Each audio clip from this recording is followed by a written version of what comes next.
we talk about the left and the right axis, but I think that there's another axis that needs to be considered now in American politics, which is the establishment axis and the anti-establishment axis. The current DNC, particularly the Clinton side of things, comes from a mentality of 1980, 1984, 1988.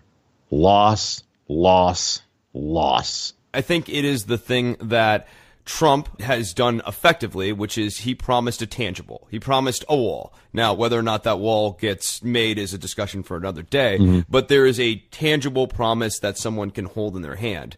And I think for the progressive left and for that populist base, they are also going to want a tangible thing they can hold in their hand.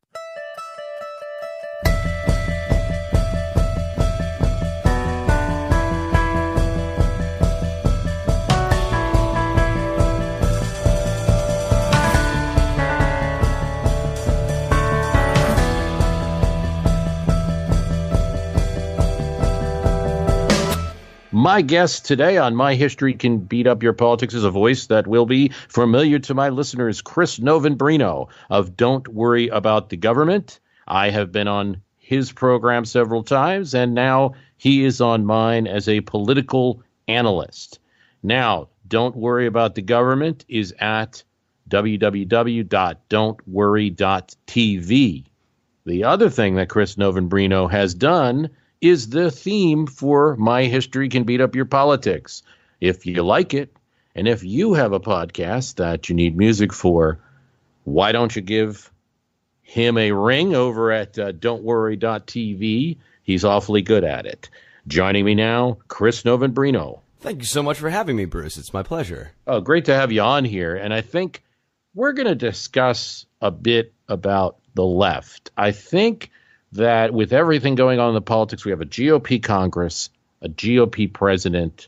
There's been such a focus on the right in American politics, and the left has been sidelined. But I think it's critical to understand what's really going on with the left, because it explains the 2016 election and it explains the 2017 politics that we have now. And I believe you do too. So let's talk a bit about that. Absolutely. So I think if you are looking at the divisions in the left, they are just as extant as they are in the right. Right now, the political right has mainstream establishment Republicans, and then you have Trumpism, which is its own very specific subset of right-wing values. On the left, however, during the 2016 primaries, we saw through the rise of Bernie Sanders a coalescing and a full manifestation of the rift between the neoliberal sort of democratic establishment and the populist left, which is more progressive and would be more likely to use terms like progressive. And then even to the left of the progressives, you have the Greens, who are even more hardline.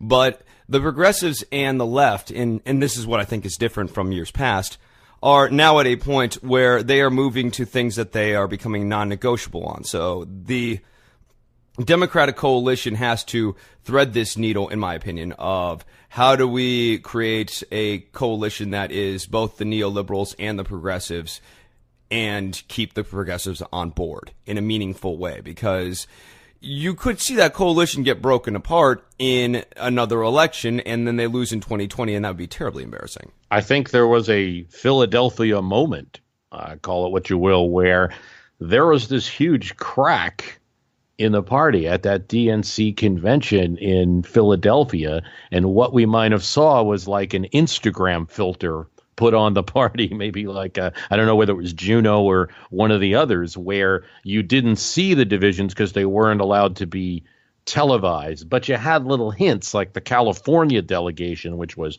mostly supporting Bernie Sanders, were very loud at that convention at different parts, and anything that involved like supporting the military or any of those policies, they were shouting back at.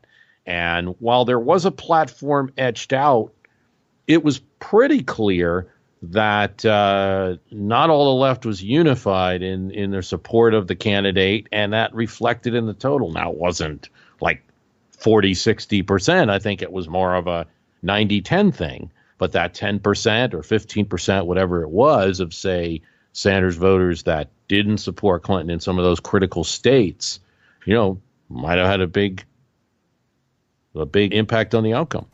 Yeah, and to go back to Philadelphia, I think a key moment for progressives that was internalized was the moment where Al Franken and Sarah Silverman got on stage, and Sarah Silverman said, "Bernie Sanders supporters, you're being ridiculous."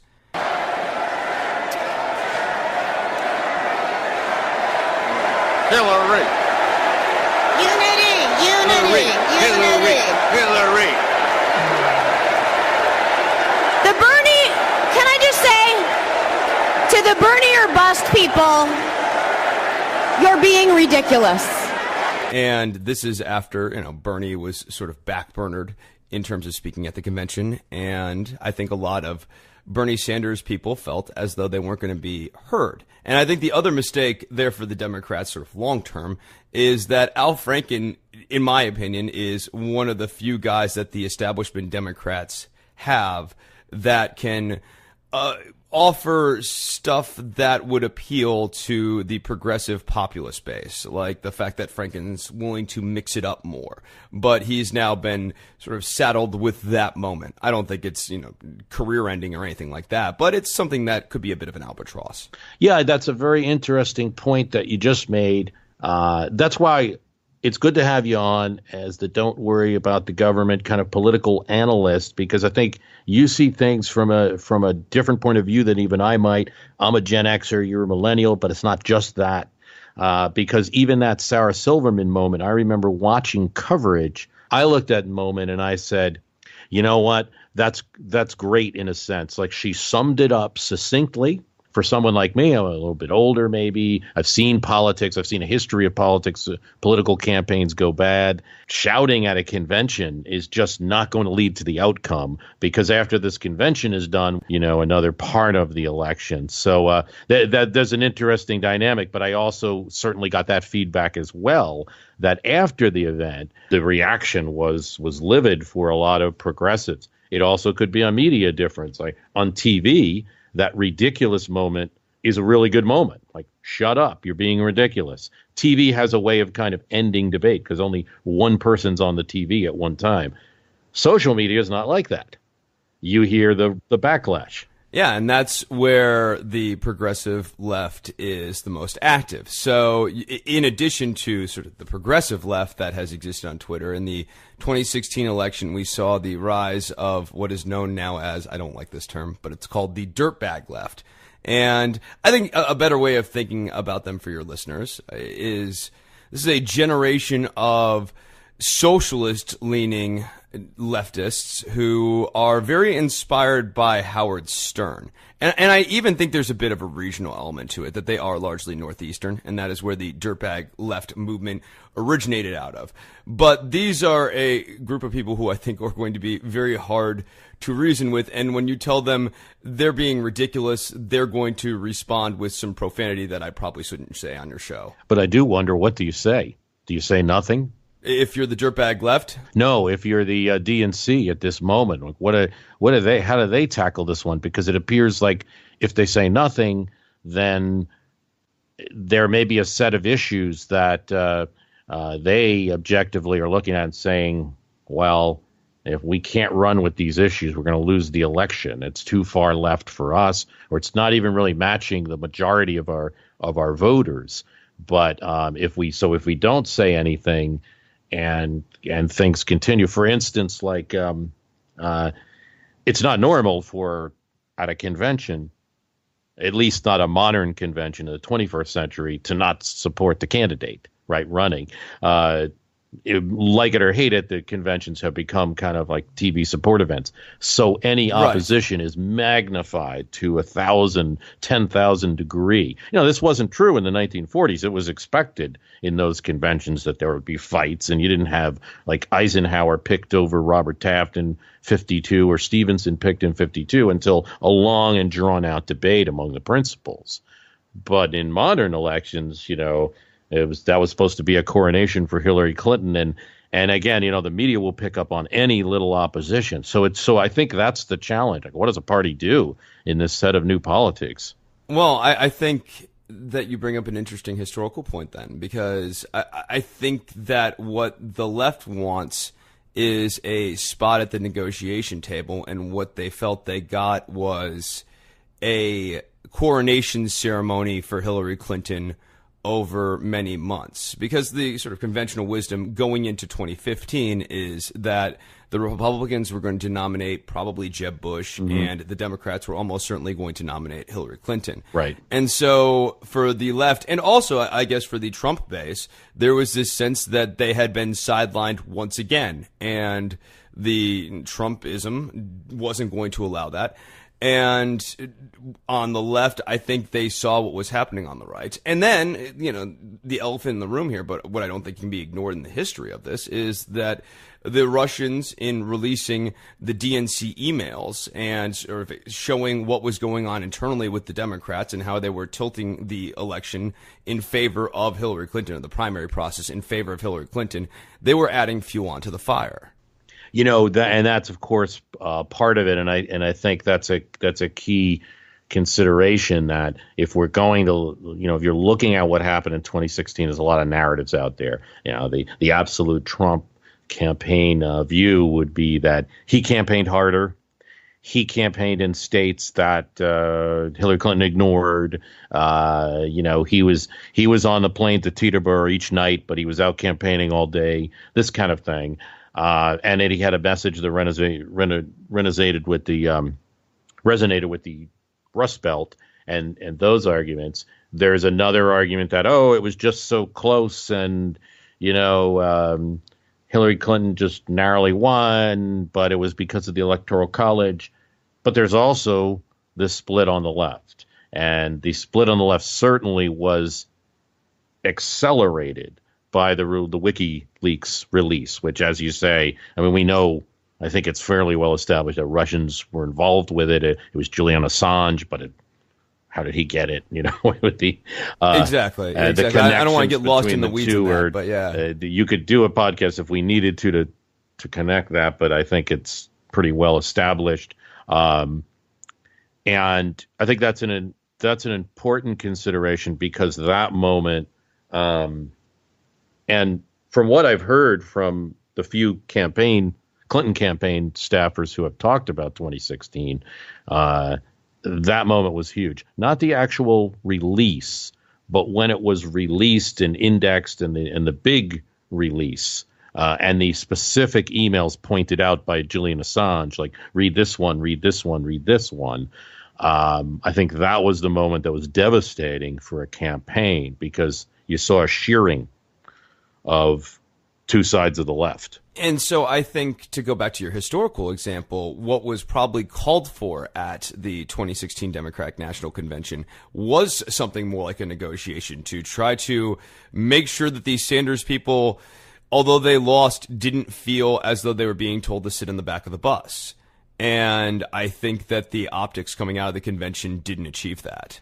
No, they certainly didn't. That is going down in history as one of the bad conventions. And you look at any party, when the party's divided, you're generally going to lose the presidential election. You go back to 1912, going to, you know, you have some years where it's not divided because they know they're going to lose, like 1932. Nobody challenged Hoover because, you know, it's the Depression. Like, I'm not going to run, so let the president have his time and try to run for re-election. But you have other times, 1968, where the Democratic Party is extremely divided, and they just cannot win in what is a very close election. A lot of people want to vote Democrat, but don't. Talk about a split on the left. There's an election where you had it. Split on the right, you had 1976, Reagan and Ford battling at Kansas City, ripping each other apart. And President Ford, in a very similar vein to what happened with Hillary Clinton, kind of collapsed his opponents, shrunk the optics of dissent, but not the real dissent. And one of the classic moments of the Kansas City 76 convention is when Reagan gets to speak, and it's supposed to be that he's just going to make a little speech for Jerry Ford, hold his hand up, and all of that. The crowd just is cheering and weeping in a way that they never did for Gerald Ford. And it was just obvious on television who that convention really wanted. But because of some delegate rules and locked conventions and states voting by the unit rule, Ford was able to win that primary, but they didn't win the general election. 1980, Right.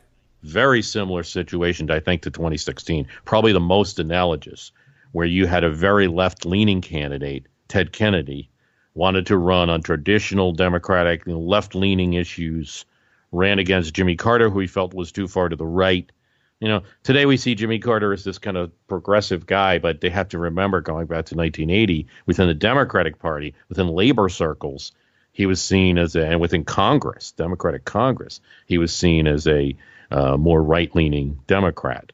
And that was a bitter struggle, more bitter than I think people realize, where the left was split to the point that, they tried to get Ted Kennedy to even hold up Carter's hand, and he wouldn't do it. They tried to get Ted Kennedy to do a fundraiser, to do rallies for Carter, and he really wouldn't do it. In fact, he made the Carter people do a fundraiser for him to pay his campaign debt, and he never really campaigned that much for Carter. And there was a third party in that race, and it was a Kennedy supporter, a person that supported Kennedy in the primary, who ran as John Anderson's vice presidential candidate, signaling to everybody who's a Kennedy voter, hey, vote for this guy, don't vote for Carter. And so 1980 went south that way as well, very bitter divide. Now, with hindsight, you can see 2016 as a very divisive convention and campaign on the left side of things. And while it's hard to see what you could do differently, if you open the convention, for instance, do you signal unity or do you signal disorder? Do you lose by a larger margin? All of these questions, I'm sure, haunt all the campaign people now. I think a small thing you could do would be get rid of the superdelegate system. Now, of course, the Democratic establishment wouldn't say it's a small thing, but in terms of not actually committing yourself to a policy position, which would be the other thing the progressive left would want. I mean, I think a lot of these problems would never have formed if, let's say, the Democratic Party was coming out in favor of single payer in 2016. Something strong and tangible. I think it is the thing that Trump has done effectively, which is he promised a tangible. He promised a wall. Now, whether or not that wall gets made is a discussion for another day, but there is a tangible promise that someone can hold in their hand. And I think for the progressive left and for that populist base, they are also going to want a tangible thing they can hold in their hand. And the Democratic establishment in this current era is very technocratic and sort of very around the edges. Obamacare is an obtuse policy that it was sort of designed to be a change without necessarily feeling like a change for everyone. And what members of that progressive base want is free college. They want free health care. So something not free, but like socialized or public college, public health care. Even I would say this is a policy position the Democrats should consider is public internet. Doing a public Wi-Fi system, saying that access to the internet is a basic communication service, not like telephone. Yeah, they're all good points. You certainly, in the wake of having lost an election, of course, the hindsight has wisdom. I mean, there's no doubt that something should have been done differently because I think, for instance, you look at the vice presidential choices. So I see a quick political solution that could have been made, which is, first of all, at the very least, you put Bernie in a room and he gets a veto on the decision. You make that known through social media that that's going on. You live tweet. We have Bernie Sanders in the room with Hillary right now. They're discussing the vice presidential candidate. I think the way Philadelphia went, and especially with a view of how bad conventions go and looking at that one, even the possibility of running Bernie Sanders as the vice presidential candidate, if that's what he wanted, would have been a possibility. And I think this is extreme hindsight. It's not an idea. It is an idea that I had at the time of Philadelphia. It's not an idea I had the whole campaign when Bernie and Clinton were running against each other. But it's an idea I did think about around the time of Philadelphia was, at minimum, a much more inclusive process, and possibly including running Tulsi Gabbard, like somebody that was a Bernie acolyte that everyone knew, so that that's the reason you have a ticket. There are historic mechanisms to solve some of these problems. Picking Tim Kaine, I think, got you Virginia. To me, it was kind of... It gave us Kaine-mania on Don't Worry About the Government. Kaine-mania, that hashtag was going for a good, was it 25 minutes or no? yeah, it was a solid half hour. I was really cranking them out on Twitter. Kaine-mania, I mean, I don't know, maybe to win Virginia. It was such a conservative pick. Maybe to we talked about it last year that it, using the football analogy, that it was just playing it safe and prevent defense type thing. And, maybe to win Virginia, but you won Colorado without picking a guy from Colorado. So I think those states were in her column. So that was a mistake. I think just more inclusion in the process. Hey, if the end result was Tim Kaine, but Bernie Sanders was in a room and walks out with arm in arm with Tim Kaine. That makes a big difference. These are the way you solve these problems historically, and there definitely was in that Clinton campaign this kind of override mentality. Now, having slammed them a bit, let me give you provide some historical context to why I think all of these things happen on the more establishment side of the Democratic Party right now, and I think it's historic. And those that have been, aware of politics for a long time and have seen elections, I think the current DNC, particularly the Clinton side of things, comes from a mentality of 1980, 1984, 1988. Loss, loss, loss. Beat up in 3 consecutive presidential elections, trying to be somewhat leftist. I mean, the 1984 campaign for its time running against Reagan was an extremely, anti-nuclear, positive on healthcare, on labor unions, a very kind of like left-leaning campaign, ran a woman for vice president, which in the 1980s was a very radical thing. I think that the entire structure is still coming out of that 1990 structure, which was we got to start winning again. And the superdelegate system certainly came out of that structure. That was after the 84 debacle that they then decided to go with there's got to be something more than just the actual delegates themselves deciding, because in the end of the day, the party has to win an election in the fall. And whatever you do to make people happy within the party, you got to win all the voters in the fall. And they were seeing a disconnect between the Democrats, particularly at that time, and the power of labor unions and certain activists and the rest of the party and the American voters as an electorate, 50 states. So I think that's what that entire establishment thinks about. That being said, the primary probably should have been more of a wake-up call that things needed to change a bit. I completely agree. I think that what you saw with Bernie Sanders, and this is honestly a problem for the progressive left going forward, is that Bernie Sanders is the perfect encapsulation of who the progressive left are circa 2016. And so all of your points about involving Bernie Sanders in the process of choosing a vice president or even choosing Bernie Sanders as vice president. I think if Bernie Sanders was vice president, Hillary Clinton and Bernie Sanders are the current administration. I think that's pretty open and shut, especially in these states where she lost, like Michigan and Wisconsin. I think if they had Bernie up there in campaigning, it's a completely different ballgame in those states. I actually think he makes a heck of a VP candidate. I think more than putting him on the top of the ticket where you would have had a new set of issues. As a VP candidate, it's like the two wings of the bird, I think, for that party. And, in other elections, there's been all kinds of crazy tickets like that. Kennedy Johnson. I just had Thomas Oliphant on earlier this year. Most experts agree. You never would have won without Johnson on that ticket, but he couldn't be farther apart from Kennedy politically, and labor unions hated him, tried to get him off the ticket.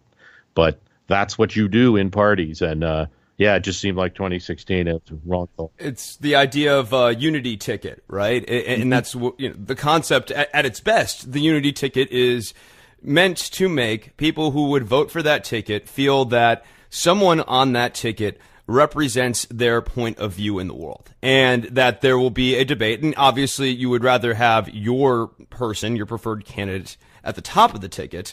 But even if you are the vice president and not the president, if you feel like you've got a strong VP representation there, you're going to get on board and vote for this ticket. I don't think there are going to always be some people who vote for the Libertarian and some people who vote for the Green, but I really don't think that there would be a rational Bernie Sanders supporter who would go, oh, Hillary Clinton and Bernie Sanders is a ticket. Well, I'm not going to vote for that because Bernie's not the president. He's the vice president. I think that they would have come around. They would have had maybe sour grapes for a couple of weeks, and it would have passed relatively quickly the second they saw Bernie debate Mike Pence, and you have this staunch Christian conservative against their guy. And that was like a tailor-made debate to unify the party. Right. And I think it's probably something you have more authority to say with your observations of politics that you do on Don't Worry About the Government on a continuous basis. But I think that it might be tempting to say, hey, this is a new world and these things like unity tickets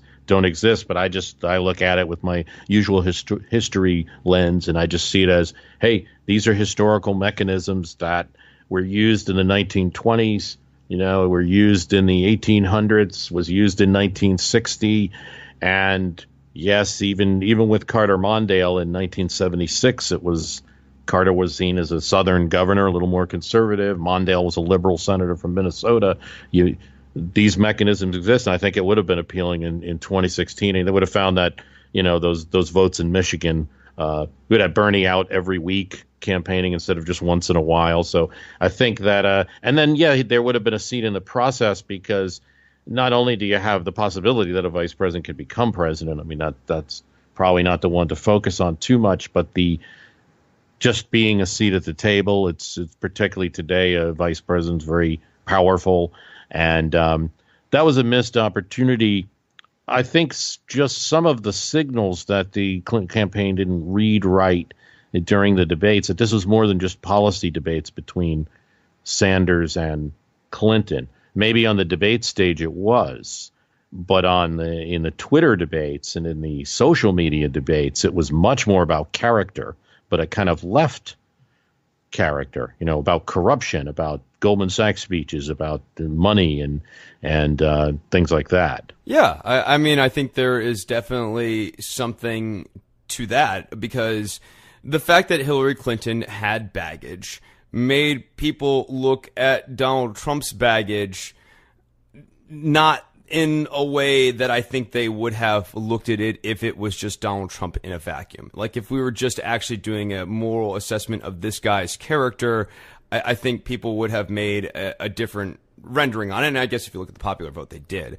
But Hillary Clinton and her baggage, the emails, all of this sort of stuff, I think it served as a bit of an albatross. And I want to agree with the point that you made earlier about the unity ticket, which is, I think that these are useful things. It worked in the past, right? And if you're going to say that something worked in the past, like a unity ticket, and it's not going to work now, there has to be some sort of case made for why that can't happen. Mm-hmm. And I don't really see a clear case for that right now. The one difference, I think, between this Democratic Party and the Democratic Party of the 1980s is where they are losing is inverted. So they were always losing the presidency during the 1980s, but they had Congress.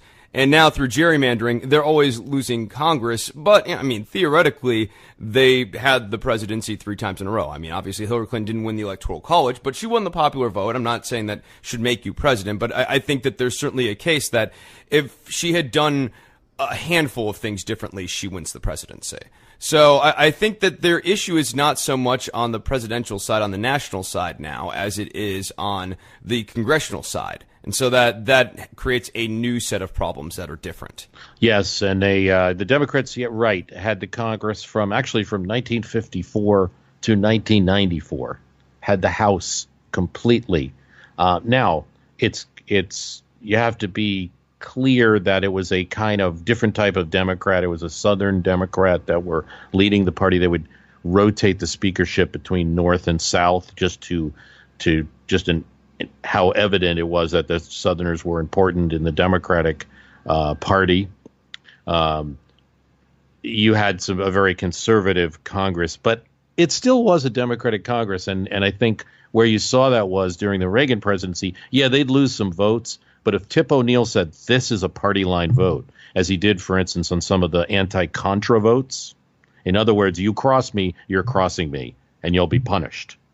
It still gives you the ability to do that. It still gives you the speaker's gavel. And so it is true that it was a different type of, it wasn't a liberal Democratic Party that controlled Congress those years necessarily, but it was at least an army that could be summoned for a cause here or there if one wanted to enact a liberal policy. I mean, Sam Rayburn was a conservative Democrat from Texas, but was trying to pass Kennedy's legislation, not always successfully, prior to his death.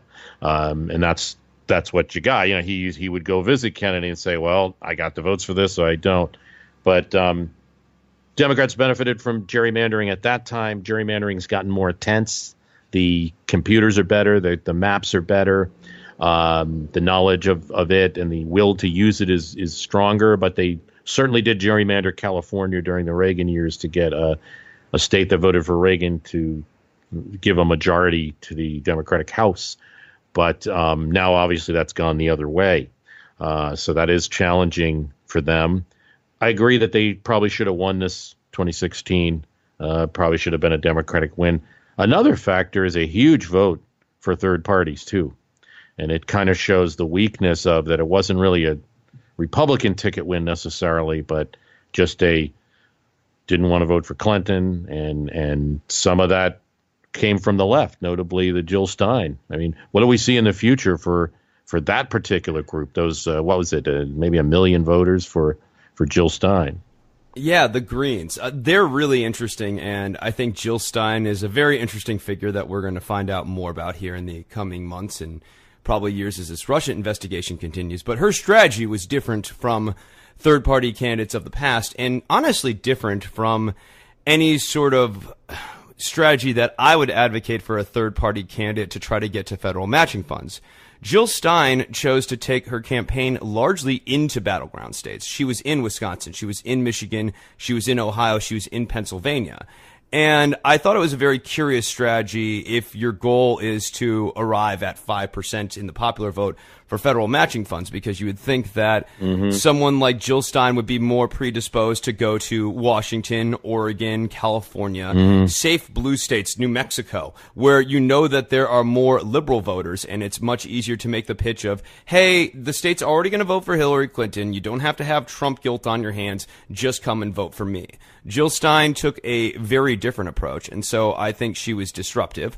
I think that this is something that the party is going to have to deal with and the movement is going to have to deal with, because Jill Stein isn't actually really advocating anything. Her policy positions are essentially she wants a peace offensive and she wants a Green New Deal. And I'm not making those phrases up. Those are actually things she says.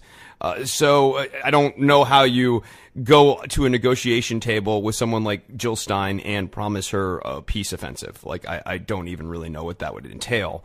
And I don't really know how you promise a Green New Deal and, arrive at the growth that people who are proponents of the Green New Deal suggest. I think it's a good idea, a noble idea, to invest some government funds into changing our energy to renewable energy to reduce the impact on the environment and create some jobs along the way and do some infrastructure repair. That's a function of government.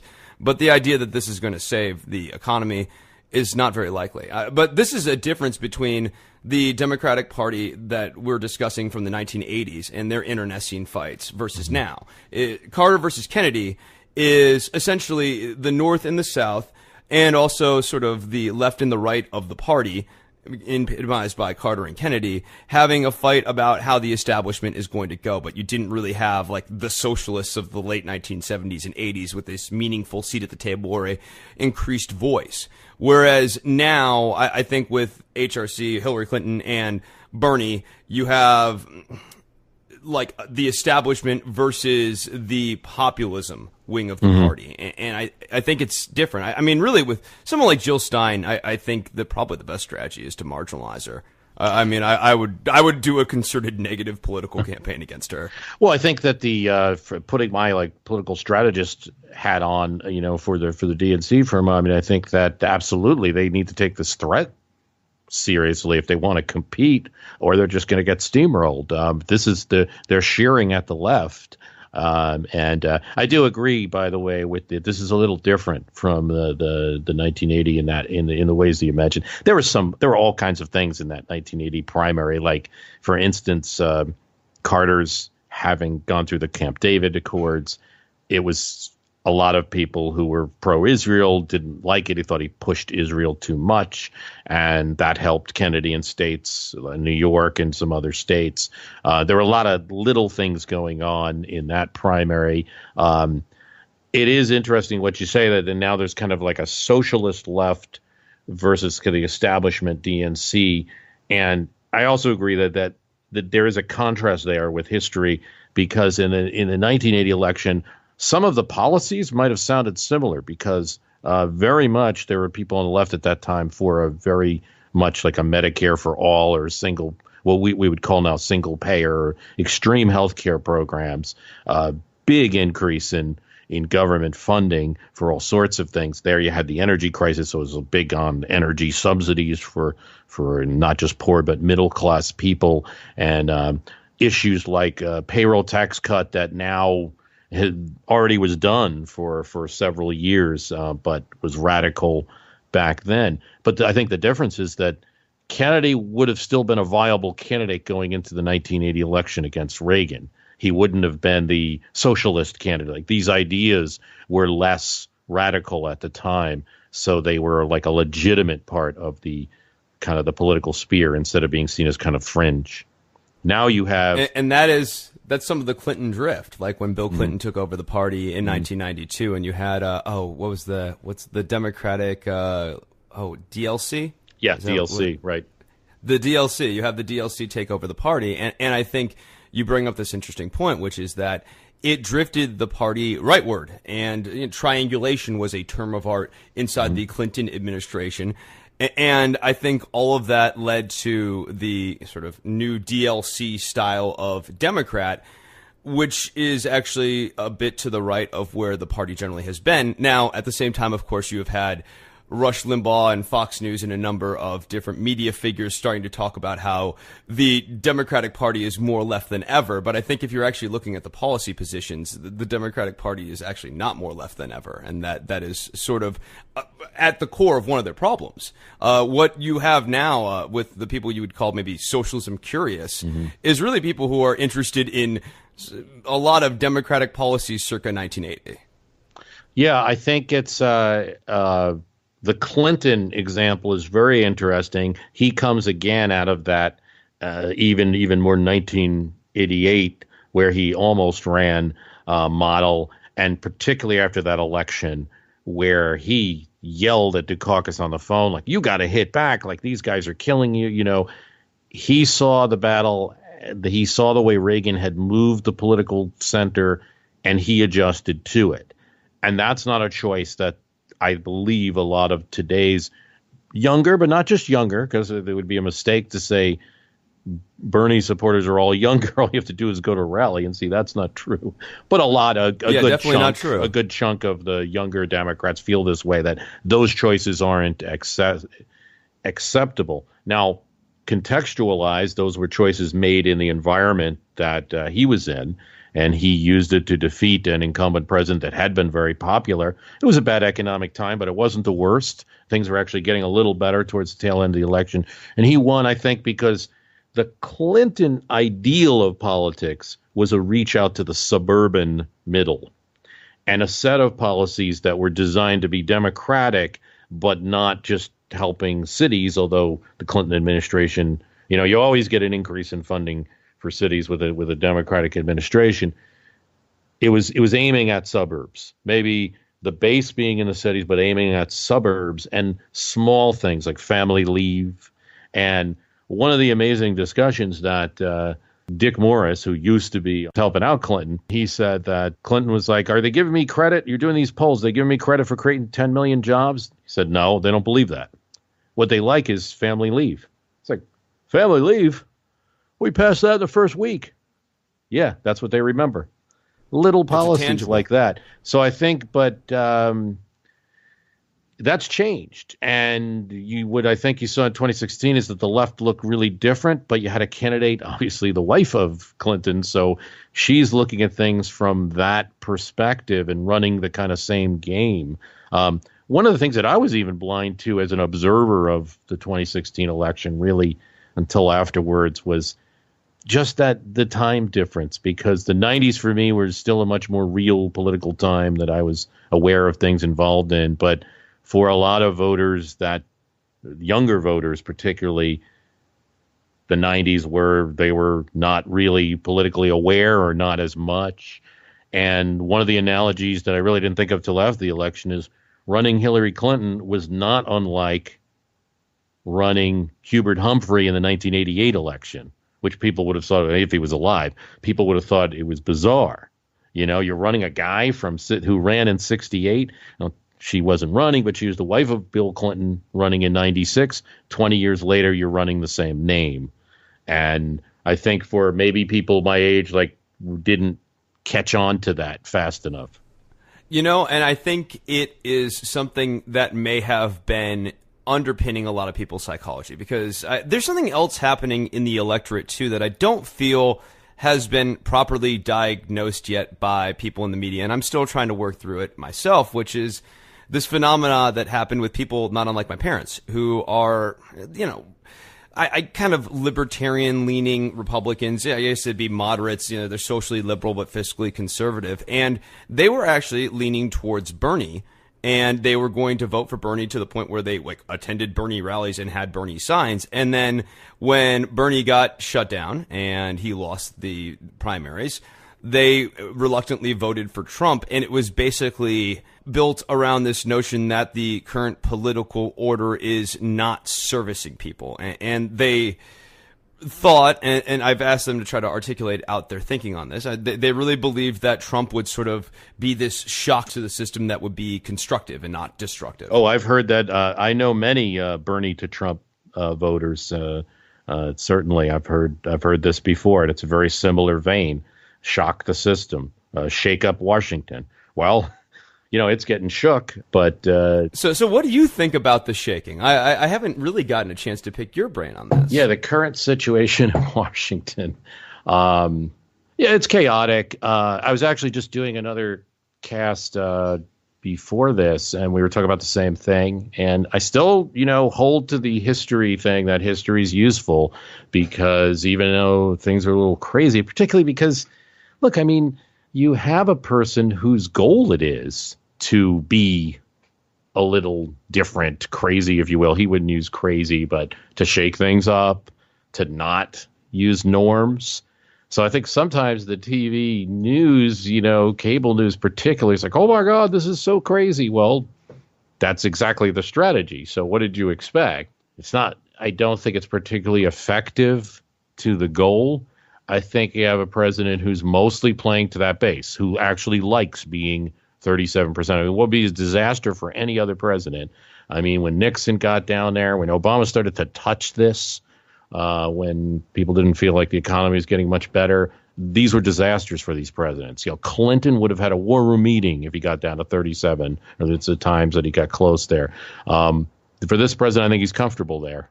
He likes his base. And he's got at least 4 years, at least for his perspective. He's already started a re-election campaign, so he probably assumes in his head that he's got more. And the one thing that doesn't change is he's in the White House. So all the strategies and all the things that the news media report on, or the left comes up with, or the Democrats say, and all of these various things, the one constant doesn't change is he's there in the White House. So he gets the media every day, gets to change the story. It's perfect for him. And I think until there's another force that can get the news attention each day, you're going to have the situation you have. Yeah, I think the Democrats would be good, honestly, to start the primary process a little bit earlier and inject something else into the narrative, especially multiple voices that can criticize Trump almost at the same level. Because that is one of the benefits for the out of power party when they are in the primaries, is that you have, multiple presidential would-bes who are now not quite at the level of the current sitting president, but can, sit there as a credible threat to the president. People can think about Bernie Sanders critiquing Donald Trump as, oh, wouldn't it be nice if Bernie was our president? Or wouldn't it be nice if Al Franken was our president? So I think it would be good to get those surrogates out there sooner rather than later. Absolutely. Run Iowa early. That was an idea I had in a cast February, I think. Run Iowa early. Not New Hampshire, just Iowa. Just make it kind of a show and start the conversation. People are going to complain, and what a good leader, and Tom Perez, if he's a good leader, will show. Knows when people complain, what to do with that. If it's people are going to complain. It's different. Guess what? Something different is happening to you. So that's what I would do if I was like James Carville and they hired Bruce Carlson as the DNC campaign consultant. But I don't think they're doing anything like it. They're just no media strategy whatsoever, and no real sort of strategy to vent out the differences, because you now have the domestic differences where there are major policy differences just in healthcare alone, but you also now have this looming foreign policy question of Russia, friend, adversary, foe, and it's not as divisive as on the right, where the Russia thing really threatens to be this foreign policy problem that splits them in half. But you have a certain subset of the left who are, I refer to them as Russo-skeptic. They remain skeptical that Russia is doing anything negative. And a lot of that ties into faith and credibility imbued into WikiLeaks. So for a number of these left publications, like Glenn Greenwald's a great example. Here's a guy who hitched his wagon to WikiLeaks and got real information and used WikiLeaks as a source. And now there are lots of questions that are ever increasing about WikiLeaks' credibility and WikiLeaks tied to the Russian government. And if you concede that WikiLeaks is likely tied to the Russian government, what does that do for all of the work that you've done with WikiLeaks all the way down? And so I think it's an interesting problem unique to the left because of all the faith that they had in WikiLeaks all through these years. And I think what the left, the establishment part of the left doesn't understand well enough is that this little minority, and I think Howard Dean the other day said whiny minority, that's probably going to go as well over as the ridiculous deplorables comment. I mean, again, I'm a little sympathetic because I also know from just general watching politics, what do you do? Do you just not say anything, not criticize somebody you disagree with? But yeah, you end up saying these things like deplorables that are going to go viral. What you're trying to do, I think, when you say that is to shrink them. But the real issue is you don't need a lot of people to lose an election. So that 10, 15%, I mean, what would you put the number at if we were to actually, I don't know if it's possible to do a good enough job of defining this group, but if it's this group of really progressive left who might be kind of Glenn Greenwald, again, they want like single payer health care, but they also didn't like Hillary Clinton. They maybe don't like Trump. They also want to shake up things in Washington. I mean, what do we think about a percent there of the American electorate?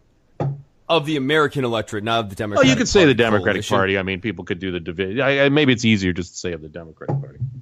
Yeah. If I'm looking at the Democratic Party, I would say realistically that percentage is somewhere around 30%. I guess I could even shade it more like anywhere between 25% and 35%. And then you also have the floating independent demographic who I think are not necessarily as centrist as the left and right popular consensus is. There's this idea that you have the independents who sort of swing with the wind, and the implication is that they're kind of centrist leaning. But I think that they are a little more anti-establishment leaning. And so the swing that you see with the independent bloc in America tends to be more I want something new. I want to change a pace. And so that means that their politics could really go anywhere. They do move with the wind a little bit. And so you could see this drift from Trump to Bernie or vice versa.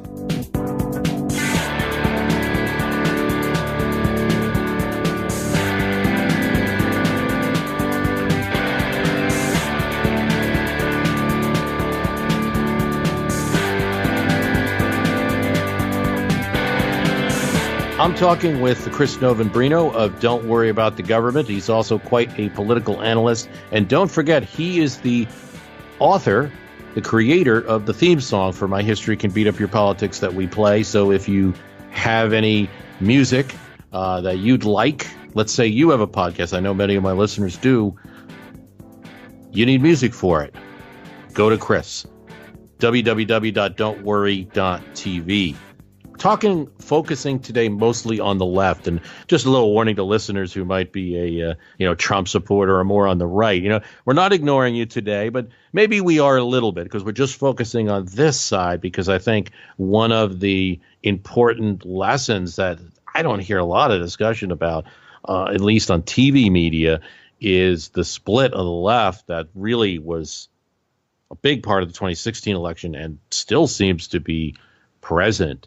I'll talk just quickly about this whole concept of what is the left. When we use those terms, the story is it goes back to the French Revolution, where everybody sat at the table and you had the church and the deputies and the royal people, and right before the French Revolution, and those that were on the more liberal side or more popular side of things were on the left of the table. So we've just taken this political term, and I think it's one of those things you got to use because there's no other way to define things, liberal, left, what have you. But it also, I always like to point out that, especially in a long discussion like this, that it could be wrong because it suggests a linear movement between the two. It suggests a scale where you're all the way right or you're all the way left. But what you've been talking about, you can see that there are people who are like, yeah, I'm on the left in healthcare, but not in foreign policy and things like that. Or I'm an extreme libertarian, so I don't want any government involvement. Cato Institute is nowhere near Trump on immigration, but they're with Trump on a lot of other issues. So I think it's useful to point this out, but we're generally talking about, left, but it implies a connection with the rest of the left because it's supposed to be this line between left and right, when what we're seeing right now is this split among the left or the liberals. I find it interesting, for example, when I do talk to people who are very avid Trump supporters, MAGA types, they're going to point out how liberals are rioting now. Liberals are violent. I'm like, oh, God. Oh, no, I don't know any of those. But, of course, they're looking at the TV of Portland or Berkeley. Now, Portland or Berkeley was always considered this kind of like fringe lefty thing. But these days, at least in the conservative media, it's being spun as they're liberals. And I think they're trying to shrink the group that's liberals. So I think these are... Well, I think they're also trying to fringe the group that's liberal. So it's like the idea is that the Antifa protesters in Berkeley are somehow representative of your typical run-of-the-mill left-leaning voter. And I don't think that that's any more accurate than saying like the Bundy militia is typical of your standard, right-leaning voter. Absolutely. I think that's correct. And I remember remarking to a fellow, it's like, well, if you're going to take anyone who's ever voted Democrat and make them one of the liberals, you have a large group there. And what's going to happen with that is, I think on the other side of this whole thing, you've seen surprising amounts of resistance of protests at Congress office, at rallies in Washington, D.C., and that'll surprise you, too, on the other end. If you start shrinking what you want to make your opponents, the size you want to make your opponents in your own rhetorical universe, don't be surprised when you start losing elections because of that. Now, it so far hasn't translated into much. I mean, I suppose it's involved with the slowdown of the repeal and replace. Ossoff didn't win his election, although he did win the first one. It's nothing's really happened yet. But my feeling is in 2018, doesn't matter if you split as a party, all of this, because 2018 is about, do you vote for your Republican congressman or your Democratic congressman? Yeah, I think that allows them to patch over a lot of these problems in the short term, which is what it seems like Tom Perez's strategy is. I think that's a mistake. I think that these policy differences on the foreign and domestic side need to be hashed out, as well as this other axis, because you talk about the left and the right axis, but I think that there's another axis that needs to be considered now in American politics, which is the establishment axis and the anti-establishment axis. So, or you could, more traditional one I've seen is the authoritarian and anti-authoritarian axis, but I don't think that that's necessarily as applicable here. I think that people are looking for a certain level of upstart energy. People still want change. I mean, actually, they voted for the change guy in 2008, and they voted for the change guy in 2016 as well. I think people are still looking for change. I mean, if you look at the right track, wrong track poll, now that one's always kind of a weird one, but it seems to consistently be in the wrong direction. Yeah, I think that there's something to that. It usually is. It has to be a good, very good economic time to get that wrong track up. But it usually is. But hey, listen, that's how a party wins. Any party, Republican or Democrat, you want to win, you figure out what the wrong track people are going for, and you find out. I don't know if that's being explored enough on the left. You had said earlier about, Trump says build a wall. And what are the Democrats? Where's their wall? I'm not going to build a wall, but where's their issue that's succinct? That's that strong, that just makes you, I think people were core supporters of Bernie Sanders in a lot of cases because they just felt that connection with their issues, and it might have been corruption in politics or the anti-establishment, or it was a particular issue like single-payer health care, college, but where Clinton's issues were more complex. Much more complex. The only thing simple that she had was, I'm going to be the first woman president, and that's an issue. It's certainly, there's a certain group that certainly helps with, but it's not. And in any case, that you don't have that now. What is the Democratic Party?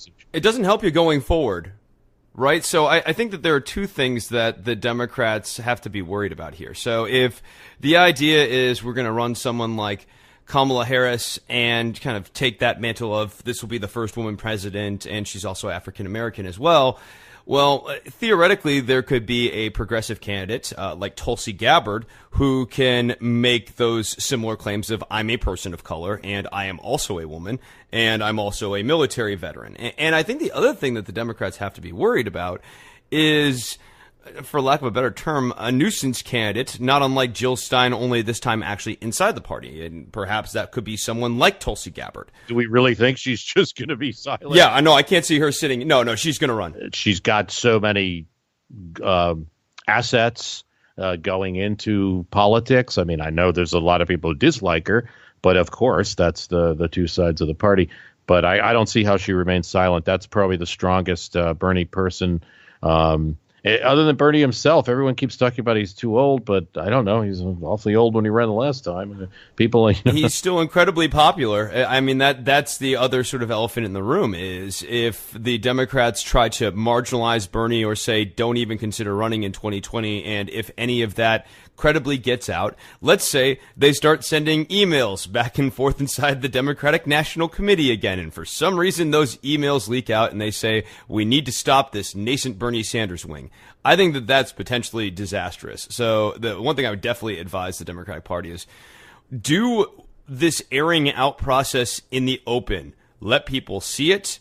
Don't have anything to hide. Do not give a outlet like WikiLeaks fodder for weaponized truth. Yeah, I think that's there's a couple points there on that. I think that goes back to the open up Iowa. Just open it up because I'm a political libertarian in that way. I'm not a libertarian, but I'm a political libertarian. Like, let things happen. It's an organic process. Every time I hear things like the party needs to do this, or Tom Perez needs to do this, or that unity tour, I just cringe a bit because I'm like, that's not how reality happens. No one told That's not Bernie how you to make run. unity, right? Yeah. Boy, that unity tour felt like a failure. That pulled me together, man. I was so ready. Like, I was unhappy, but now I saw these two guys getting along on stage, and now I feel better. I mean, for you doing Don't Worry About the Government, which, has some, you need some comedy for the cast, it was actually, you were probably the only person inspired by the unity ticket. We love that sort of stuff on my show.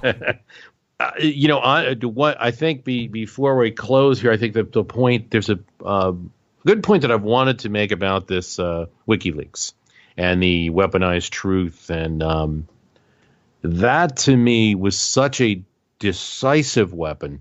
And there can be a debate as to who launched it, but certainly it was WikiLeaks. We know that. Certainly, the Trump campaign benefited from it. The Russians and connections to WikiLeaks are pretty well established. It was such a decisive weapon, I believe, because it aimed at the right place, what we've been talking about today and what the media generally is not talking about, or political analysts generally not talking about, which is the split on the left. And it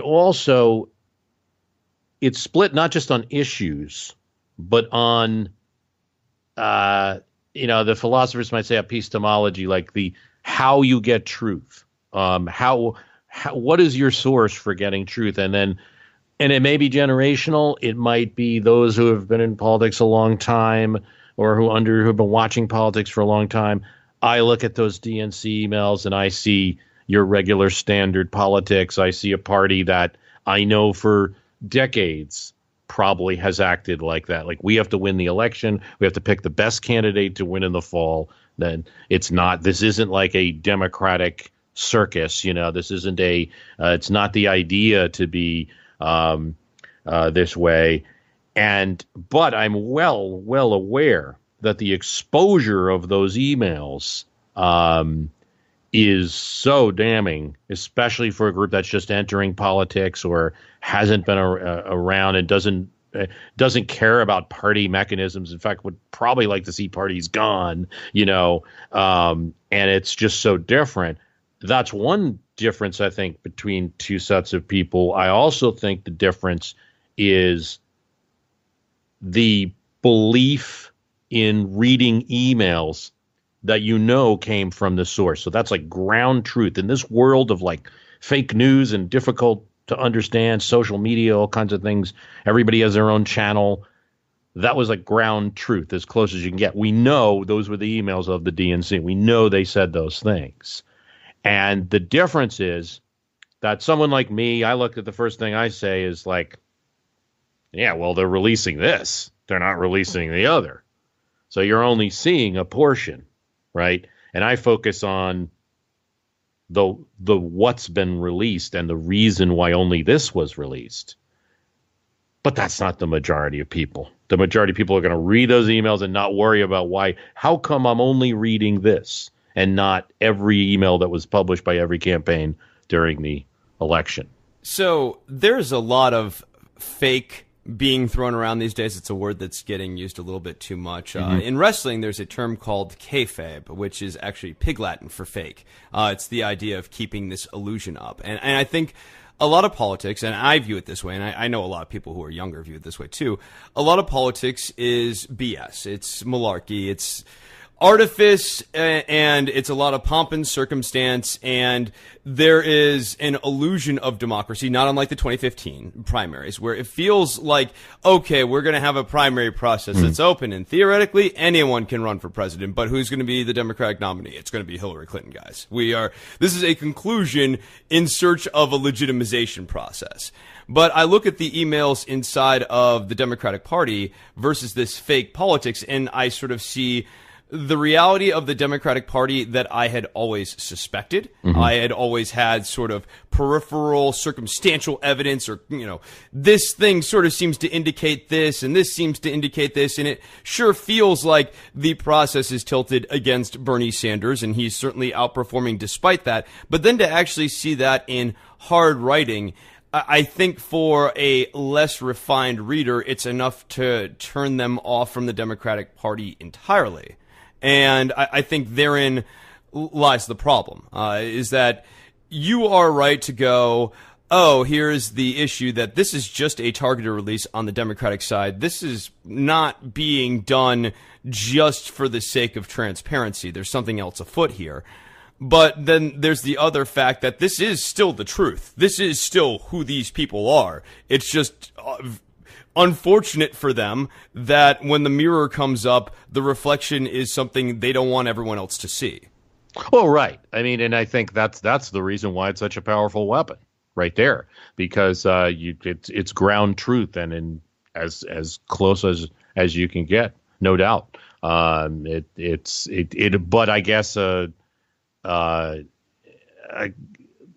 where I go with it is that it almost behooves the user, the viewer, to think about the other question, because it's all on them at that point to think about it, because they're only seeing one truth. You know, for instance, there was no you didn't see Tad Levine or Gene Sanders or Tulsi Gabbard or the RNC attacking Trump, or what Trump said in his emails during the campaign. You know, it was only the one side that came out at all.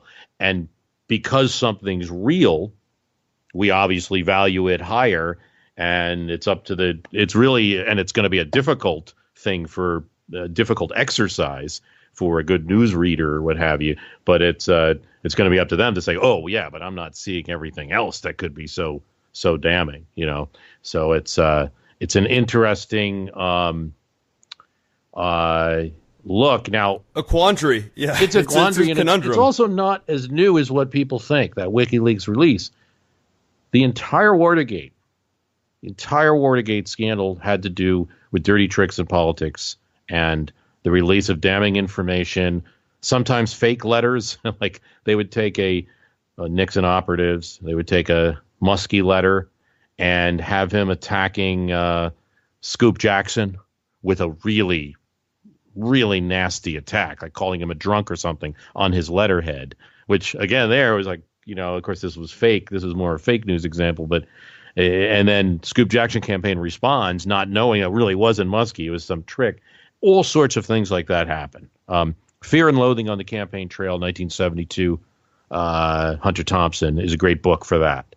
But now, years after his book was written, what we do know from the Watergate scandal, particularly and everything after, is that these were Nixon operatives behind all of this stuff. So there were also times when you saw only one element of the truth. It really more often was fake, but sometimes it was just simply exposing things that had happened, but in an inopportune time. Again, I go back to even WikiLeaks, as damning as it was, I think a little better reaction to it and a little better acknowledging that there was a group of people that cared about it might have been better for the Clinton campaign than what they did. Yeah, I mean, even an emphasis on more transparency inside of the DNC and just more having transparency initiatives being a major talking point for the Democrats going forward, particularly as you have a president who seems to be, let me just say, hiding something. Yeah. So if the Democrats were using as a regular talking point all through this year and all through 2018 stuff about the emoluments clause, just issues around transparency, I think you can actually build a pretty broad coalition on we are going to increase governmental transparency. And if you're looking for tangible, go back to my other talking point of we're going to create national Wi-Fi. We already have the antennas. A lot of the infrastructure is already in place. This is fairly easy to do. It wouldn't be broadband. It wouldn't be home internet. It would be standalone Wi-Fi so that everyone has basic access to internet.